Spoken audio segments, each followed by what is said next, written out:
بسم اللہ الرحمن الرحیم۔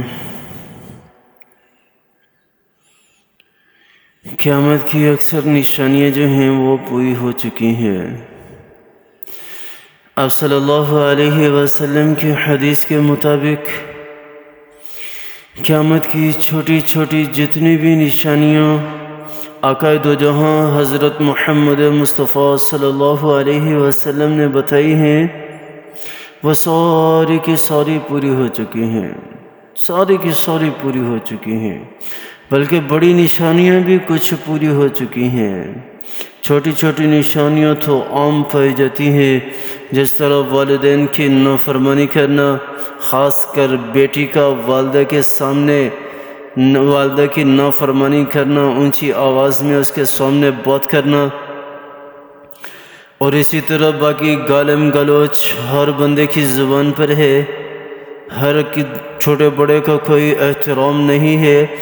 حالانکہ میرے آقا دو جہاں حضرت محمد مصطفیٰ صلی اللہ علیہ وسلم کا فرمان ہے، من لم یرحم صغیرنا ولم یؤکر کبیرنا فلیس منا، کہ جو ہمارے چھوٹوں پر شفقت نہیں کرتا، جو ہمارے چھوٹوں پر رحم نہیں کرتا، اور جو ہمارے بڑوں کی عزت نہیں کرتا، جو بڑوں کا احترام نہیں کرتا، وہ ہم میں سے نہیں ہے، وہ میری امت میں سے ہی نہیں ہے۔ آپ صلی اللہ علیہ وسلم نے واضح طور پر اس حدیث کے اندر ارشاد فرمایا ہے، قیامت کی جتنی بھی بڑی بڑی نشانیاں ہیں وہ ساری کی ساری جو زیادہ بڑی ہیں، جس طرح دجال کا نکلنے ہے، جس طرح یاجوج ماجوج کا نکلنے ہے، جس طرح امام مہدی کا ظہور ہے، اور اسی طرح حضرت عیسیٰ علیہ السلام کا نزول ہے، اور جس طرح سورج کا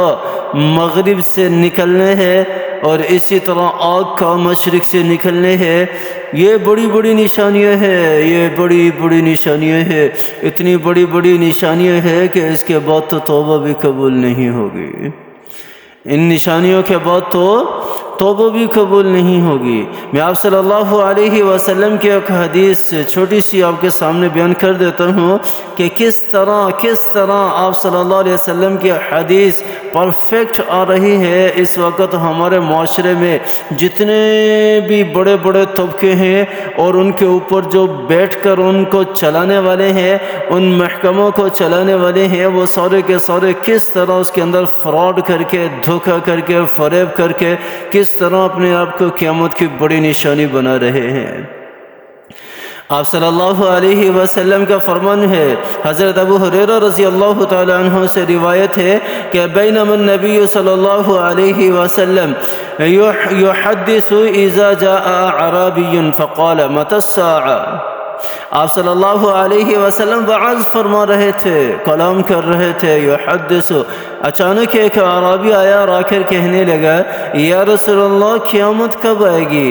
متی الساعہ، قیامت کب آئے گی؟ آپ صلی اللہ علیہ وسلم نے کیا جواب دیا تھا؟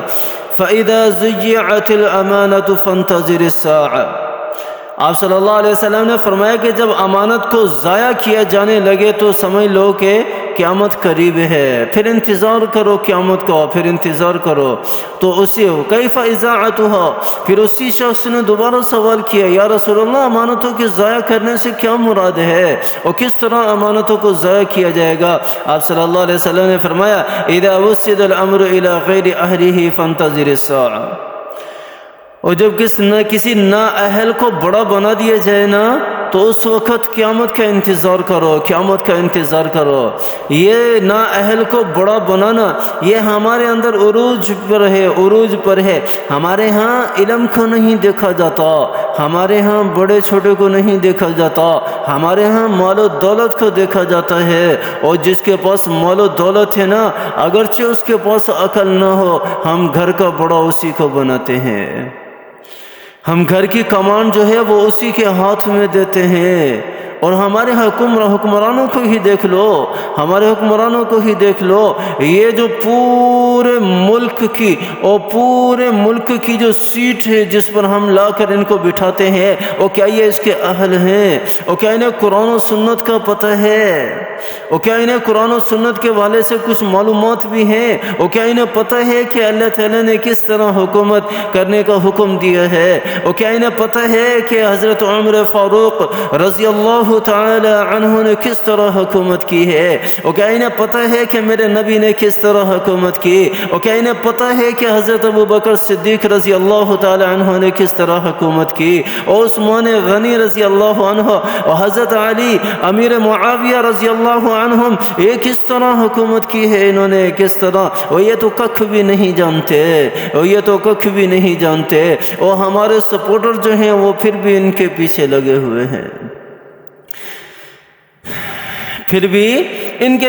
ہوئے ہیں، آپ صلی اللہ علیہ وسلم نے کیا فرمایا؟ اذا وسد الامر الى غیر اہلہ، او جب معاملات غیر اہل اور جو اس کا اہل نہ ہونا اس کے سپرد کیے جانے لگے تو سمجھ لو کہ انتظار کرو، پھر قیامت قریب ہے، انتظار کرو پھر صورتوں کے مسخ ہونے کا، اور انتظار کرو پھر سورج کا مغرب سے نکلنے کا، اور انتظار کرو پھر مشرق سے آگ کے آنے کا، اور انتظار کرو وہ آگ جو مشرق سے نکلے گی او کس طرح لوگوں کو مغرب میں جمع کرے گی، انبیاء علیہ السلام کے سرزمین پر لے جا کر چھوڑے گی۔ اب مائیں اپنی اولادوں کو بھول جائیں گی، اور گود لیا ہوا بیٹا جو ہے وہ اس کو بھی پھینک کر بھاگیں گی، ایسا وہ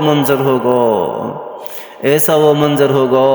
اور آج ہمارے ہاں امانتوں کو ہم تو ویسے صراحتاً امانتوں کو ضائع کر رہے ہیں۔ یہ تو وہ ہے نا، اور جو عہدہ لے کر اور جو رشوت دے کر جو ناجائز طریقے سے کسی نہ کسی سیٹ پر بیٹھ جاتے ہیں، اور پھر اس سیٹ کے جتنے بھی ناجائز تعلقات کی بنا پر اس کو حاصل کیا ہوتا ہے، بس وہی سب کچھ چل رہا ہوتا ہے۔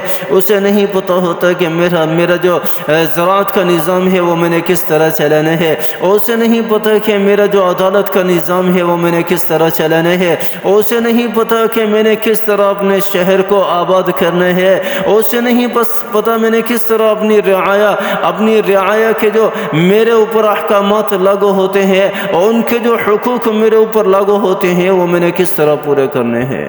وہ تو اپنی مرضی چلاتے ہیں نا، وہ تو اپنے ہی پیٹ پہ ہاتھ پھیرتا ہے کہ بس میرا پیٹ بھر جائے اور میری جیب گرم ہو جائے، اور جس طرح میں دیکھ کر میں نے یہ سیٹ لی ہے نا، اور اسی طرح میں نے بھی تو نکالنے ہیں نا، اور ہر محکمے کو اٹھا کر دیکھ لو، اور سارے جگہوں پر امانتوں کو اسی طرح ضائع کیا جا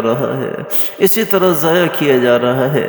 کس کو کہیں گے، ایک گھر کو اٹھا کر دیکھ لو۔ تو میں نے کہا نا کہ ہماری تو طبیعت ہی ایسی بن گئی ہے کہ جس کے پاس 4 پیسے ہیں بس گھر کا بڑا بھی وہی ہے، اسی کی واہ ہوتی ہے، اسی کی لے ہوتی ہے۔